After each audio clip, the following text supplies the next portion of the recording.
Good afternoon. I'm Rachel Jenkins with Cape Fear Newspapers, and you're watching Community News Today on Topics Design TV.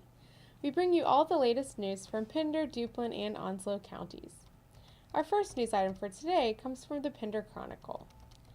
Pender County Health Department Interim Director Wayne Rayner has confirmed that he will be leaving the post after more than 6 months in the temporary position.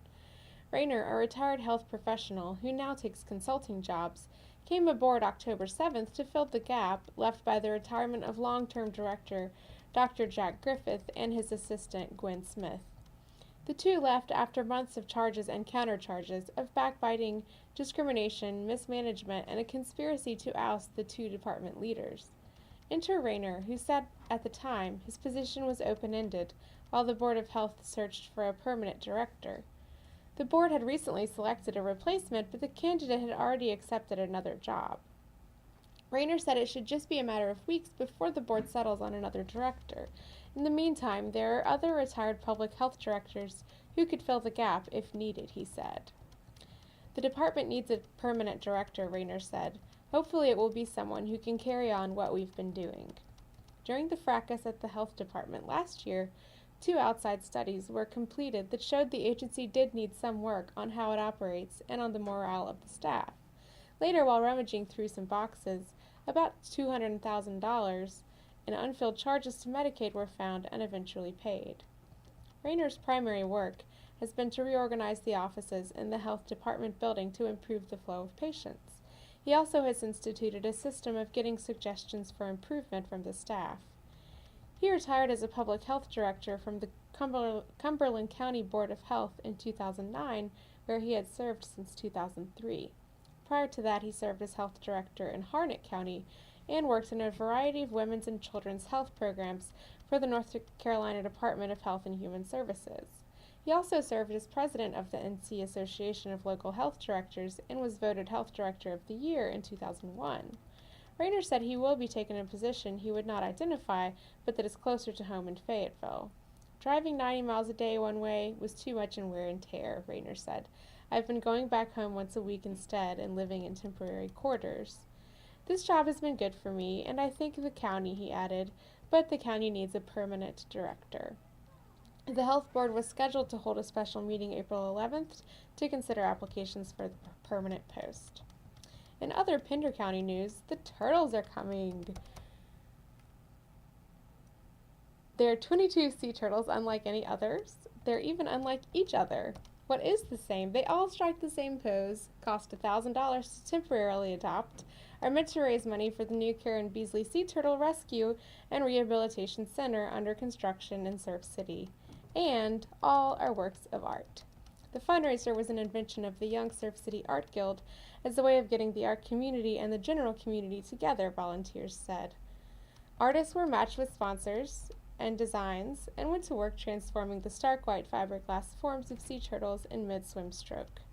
To see the finished products, creators and sponsors gathered last week among the turtles on display at a kickoff reception at Art Exposure north of Hampstead. Sponsors and supporters include businesses like the Topsail Island Trading Company and the Mainsail Restaurant in Surf City, and individuals or families like Gail and Raymond Childress. The turtles will be displayed by their sponsors until auctioned off September 30th, with 100% of the proceeds going to the hospital. Other items available to help the cause will include posters showing all the turtles, t-shirts, and desk calendars. Information about the fundraiser and the guild is available at surfcityartists.com. That's today's fresh batch of news from the Pender Chronicle, where you can always turn to see what's going on in Pender County. Next, we have an update from the Advertiser news in Richlands. The Bay Tree Apartments in Richlands held a grand reopening on April 7th, celebrating the completion of recent renovations. The apartments were built in 1989 and funded by USDA Rural Development. 23 of the 24 units have project-based rental assistance. Representatives from many organizations were on hand to say a few words of thanks and celebration. Norco General Manager Tina Holt and Site Manager John Hess were also part of the ceremony. Stephanie Norris was there to represent her parents, Oscar and Joan Norris, founders and chief executive officers of Norco Management, the company that manages the Bay Tree Apartments. Holt recognized 4 residents who had been part of Bay Tree for many years. Mildred Dunn and Felipe Delgado have lived there for over 15 years, Doris Tharp and Janet Cox for 13.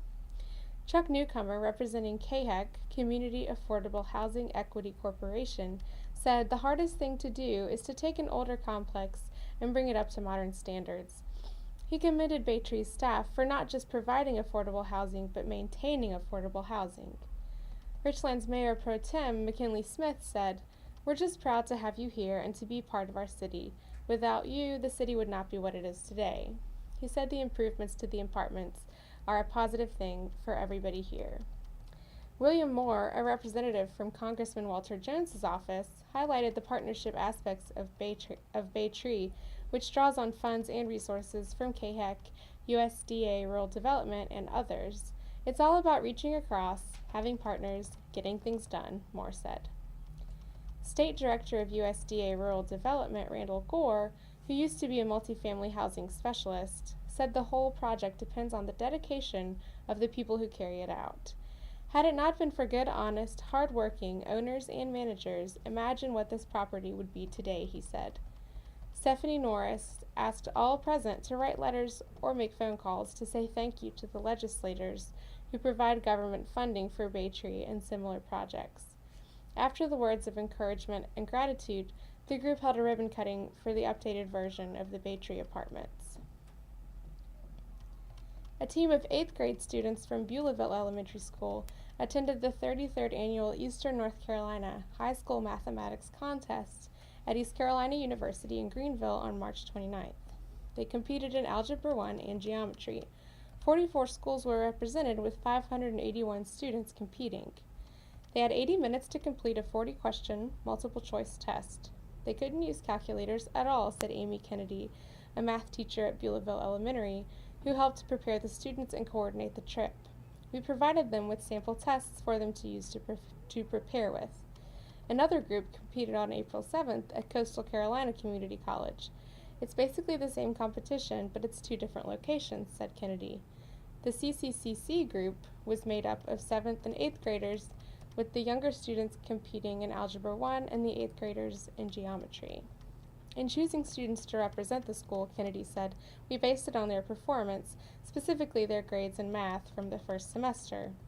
The purpose of the event is to raise the level of mathematical competence of the students in Eastern North Carolina, to stimulate interest in mathematics, and to encourage more students to include mathematics in their programs of study, and to honor students who are outstanding in their knowledge of mathematics," according to the contest's chairman at ECU, Dr. Chris Carolyn.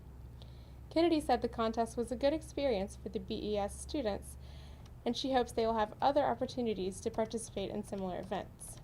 For stories like that one and all the news from Beulahville, Richlands, and Onslow County, check out the Advertiser news every Wednesday.